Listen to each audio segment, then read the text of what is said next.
ये रहा एड्रेस। तुम्हारा बच्चा इस पते पर है। बहुत हो गया उमर, अब सब खत्म। अपने बेटे के पास जाओ।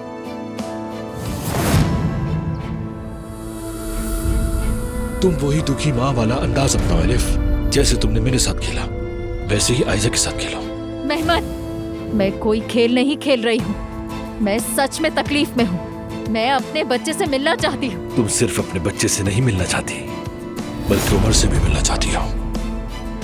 तो फिर वही करो जो मैं कह रहा हूँ। देखो, मुझे इजाजत दो कि मैं तुम्हें साबित कर सकूं कोई बच्चा नहीं है। अगर तुम्हारा वाकई कोई बच्चा हुआ तो वो हमारा आखिरी सफर होगा। ठीक है, ऐसा कुछ हुआ तो मैं तुम्हारी जिंदगी से चला जाऊंगा।